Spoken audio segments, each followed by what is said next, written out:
Sveiki, čia Ekovizija žalioji idėja, laida apie aplinką, požiūrį, patirtį ir ateitį. Trumpai apie tai, ką šiandien matysite. Kosminė tematika mane nuo vaikystės, kur aš suprasdavau, kad mes esam, niekas. Taip pat laidoje apie lietuviškos saulės galimybės gaminti elektrą mūsų namams ir apie lietuvių mokslininkų pastangas. Mes jau pradedam kurti patys ir tie metodai tarnauja visi tyrimų mums. O ne taip, kaip, sakykime, buvo iki šiol, kad buvo daug kas tyrima, bet žinios, informacija nutekėdavo, o nelikdavo Lietuvoje. O dabar yra pradžia tos puslaidininkių technologijos Lietuvoje. Jūs žiūrite laidą Ekovizija žalioji idėja. Netrukus jūsų dėmesį pokalbis, tad dabar dosie. Neringa Čereškevičienė, vaikų dainų kompozitorė ir atlikėja, laidų vedėja. Neringa baigusi dabartinę Lietuvos muzikos ir teatro akademiją TV režisūros specialybę. 20 metų nacionalinėje televizijoje ji kūrė ir vedė populiarią laidą Telebimbam. Nors laida buvo daug kartų įvertinta, šiuo metu jos eteryje nėra. Neringa Čereškevičienė turi daugiau laiko savo 3 vaikam ir vyrui. Taip pat jie atidarė vaikų darželį. Neringa Čereškevičienė visai netrukus prisipažins, kad labai bijo kosmoso, žvaigždžių ir filmų apie pasaulio pabaigą. Visą tai jai primena apie tai, kokie maži esame ir kaip mažai reiškiame. Bet, nepaisant to, ji pripažįsta, kad matant gamyklų virtinės ir juodus dūmus rūkstančius iš kaminų, nenori pagalvoja apie tai, kad kosminė prasme galbūt mes ir per maži, tačiau Žemėje galime būti per daug pavojingi. Kviečiu žiūrėti.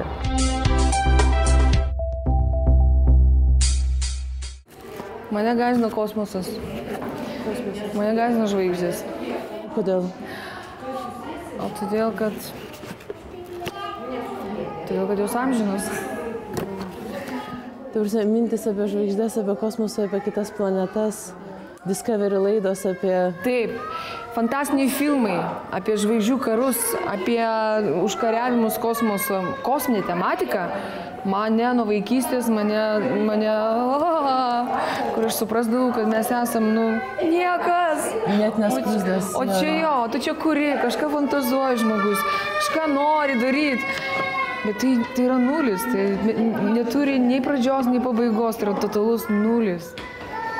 Tada aš su to mintim vėl atgal atsiverčiu žemę ir einu sodint gėlių.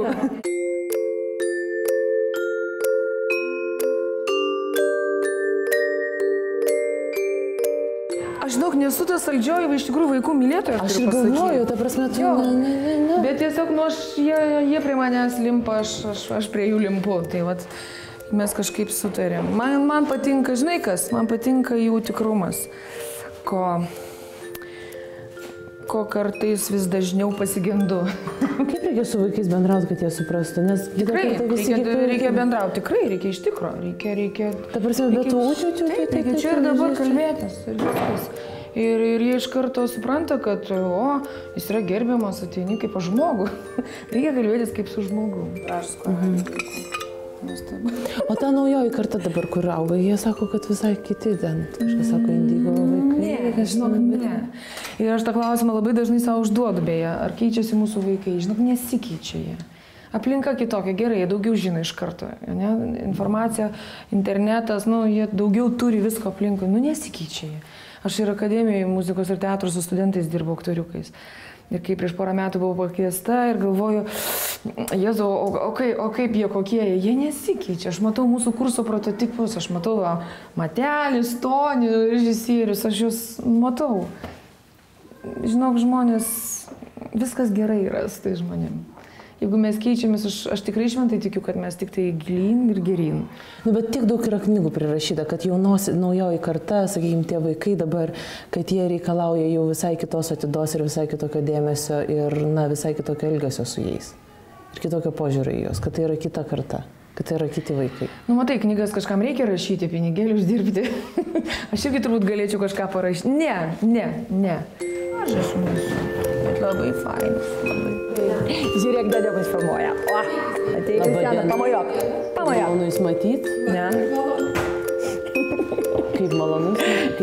Dalytė, mums čia tavęs reikia, dalytė.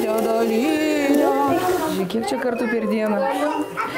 8 kartus per dieną rankytės nusiplauna. Užeinam. Labas, Nojau. Malonu matyti. Kas kaktai atsitiko? Kas tu čia? Nepaliauti ir... Opa. Tu su batais šiandien puiku, Kristijana. Kristijana turi batą, vadinasi, eisim į lauką, ne? Aš ieškojau, iš tikrųjų labai ieškojau vietos ir išradau. Ir iš tikrųjų labai džiaugiuosi, kai čia tik atvažiavom, kad pamačiau, sakau, čia. Čia norėčiau, kad būtų mano vaikystė prabėgusi. Daug ką taip kažkaip matuoju, žinai, su savo tokiu vaikystės jausmu lyginu. O kur tavo vaikystė bėgo? Mano vaikystė prabėgo Algirdo gatvėje labai sėkmingai. Vilniaus, kaip sakyt, pačiam centriukį. Buvau centro vaikas ir tikrai nesiskundžiu. Turėjau gerą vaikystę, gerus tėvus, gerą šeimą.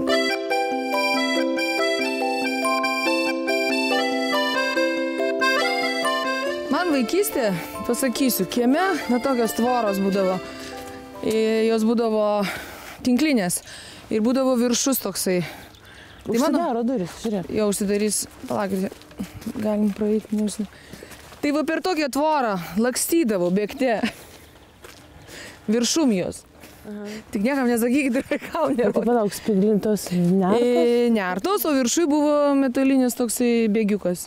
Tai mūsų buvo rekordas per kiek laiko, iki 10 suskaičiuosim, ar kiek greičiau nubėgti, nenugriuvus, tikrai tokio aukščio ir dar aukštesnė tvora. Matau, mano tokia vaikystė. Kazakyras boinikis su bernais. Jokių lėlių, nes nemėgau aš lėlių. Gal dėl to paskui, va, matai, grįžta viskas. 3 vaikai, nuosavi ir taip toliau, ir taip toliau. Bet aš esu režisierė savo širdį, pirmiausia. Nu gerai, dar biskį aktorė. O verslininkės kiek tavyje? Nu, verslininkė esu iš tikrųjų savo mokslę, bet kadangi verslauju, vėlgi sakau, 16 metai, tai daug ko išmokau. Gyvenimo mokykla. Išmokau paprastų vėlgi dalykų, kai turi pasitikėti žmonėmis, su kuriais dirbi, turi juos labai branginti, turi juos saugoti. Ir turi nenorėti per daug, kad būtų visiems gerai. Turi neapgauti. Turi nenorėti per daug pelno. Taip, per daug pinigų, pelno kažko. Va, taip krenta pušis. Vėtras čiagi buvo. Nu, bet įspūdinga, ne? Ja. Vėtra, vieną medį. Vidury miško. Šiaip visai gal ir pavojinga, žinai, va, toks medelis krenta ant tavo namo, griūna tavo namas. O kiek būna? Ta prasme, tas gyvenimas miške, jisai labai romantiškas, bet iš kitos per vėtras jisai keliantis įtampą man. Nemanau, ar tu sėdėdama miške galvoji, kad dabar ant tavęs užkris medis. Bet jeigu kyla vėtra, mes matom konkretų pavyzdį. Taip. Aš gyvenu tokiai vietoj, kur visai leidžiasi lėktuvai, žinai. Taigi negalvoju tą dieną, kad kaip gražiai tie lėktuvai leidžiasi. Aš galvoju, kad jie labai gražiai leidžiasi, labai gražus jų garsas lydėjosi. Betgi negalvoju, kad jiems to kažkada nukris ant galvos. Nu, taip yra. Eko yra gerai, bet aš iš esmės mūsų aplinkoje negaliu iki galo patikėti tuo eko, kaip sakyti, idėjos nuoširdumu. Nes aš manau, kad jau pas mus tiesiog nebeįmanoma, taip kaip mes viduje savo galvoje deklaruojame tą visišką eko. Jau taip gyventi turbūt ir neišeitų. Aišku, maksimaliai, kiek tu gali, sakykime, mes statydami namą, apie tai irgi daug galvojom. Asmeninį namą, gyvenamą į savo. Taip. Ką jūs galvojate? Mes galvojom, iš ko turi būti sienos, iš ko turi būti grindis. Galvojom apie tai. Kai galėjom rinkti, sakykime, pigesnius blokelius arba brangesnius, bet keramikinius mes rinkomės brangesnius keramikinius. Kai mes galvom apie grindis, laminatas, mes rinkomės natūralią medieną. Nu, vat, yra galvoje, bet tai tikrai ne mada. Tai yra kažkoks toks vidinis pojūtis, kurį tu, aš manau, iš savo tėvų šeimos, iš kažkur iš tos aplinkos esi atsinešęs. Iš viso esu tas žmogus, kuris madomis neseka. Taip, aš kartais nueinu į Tymo turgelį. Nueinu, bet aš tikrai negaliu savo tiek leisti, kad aš galėčiau apsipirkinėti tose brangiose vietose, kiekvieną dieną, sakykime, ir vaikus maitinti tik tai tuo maistu, ir tai tikrai būtų nesąmoninga, už tą, kad teikčiau ir taip toliau. Ta prasme, tai brangu. Tai brangu. Aš pradėjau vertinti mūsų močiutės, vyro, mamos, kompotukus, daržovės, oboliukus. O tai kada tu čia pradėjai vertinti? Pasakysiu, prieš kokius 3 metus, nes anksčiau būdavo, taigi mes turim pinigų, viską nusipirksim maždaug, buvo taip. Paskui galvoju, ei, palauk, bet, tas oboliukas koks, o šitas oboliukas. Bet sąlyginai, aš žinau, kad, tas oboliukus ir kompotukus ir uogienės pradeda vertinti tada, kai vaikai gimsta, žinai, tavo jau vaikai tokie buvo jau. Ne, mano buvo paauginti vaikai, taip, ta prasme, kaip mes juos visada vartojame, bet būtent vertinti. Kad jie yra džiaugtis, kad jie yra džiaugsmas ir kaži, ar aš savo anūkams galėsiu tokį padovanoti, tokią relikviją istorinę. Neverdi uogienę dar pati. Neverdu uogienę. Gal pradėsi? Neturiu biškį iš ko.